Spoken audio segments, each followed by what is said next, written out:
Hello and welcome to Nuclear Tea Week 1, as read by NMG Watson, that's me, the author of said book.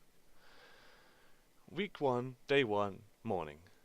Seth watched as Loris held the sword to the man with the hat's throat. They were both glaring needles at each other. The hatted man's men were tied up behind him and were gagged, probably for a good reason, as muffling shouting could still be heard. The hatted man spoke up. "Loris! You don't need to do this. I got a kid back home."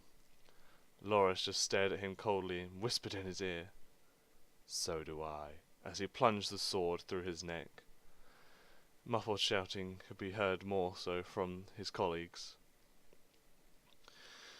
The man with the hat choked once, blood spurting from the hole in his neck, and then he collapsed to the ground. Loris beckoned to his men as they brought up the next man to be killed. "Now you too will die," Loris said to the next man. He raised his sword, and as he brought it down, Seth jumped in front of the swing, trying to block the sword with his arm.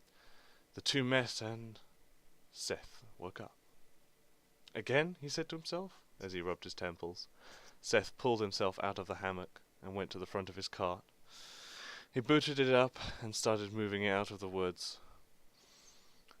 He decided not to dwell on his recurring nightmares, although they felt more like memories.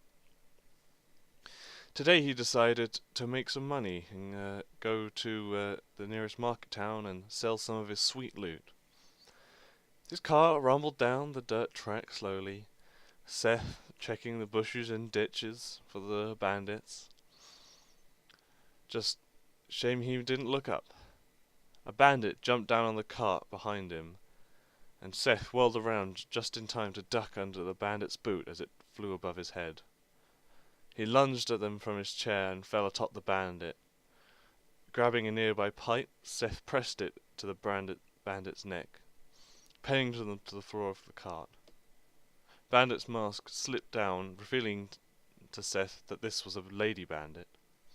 Took Seth off guard and gave the bandit a second to kick Seth off her. He was pushed backward, ending just shy of falling off the front of the cart, which was still moving. Seth slapped the control panel of the cart and it skidded to a halt, throwing the bandit off her feet. She hit her head on the way down and lay still on the ground of the cart. Seth went over to her as she lies day on the floor, picked her up from under her arms and piled her off the back of the cart. He searched her and found 2 gold in her pocket, but nothing else. He left the gold on her and gave back her mask, climbed back on his cart, and resumed his journey as if nothing had happened. "Just another day in the office," he muttered to himself.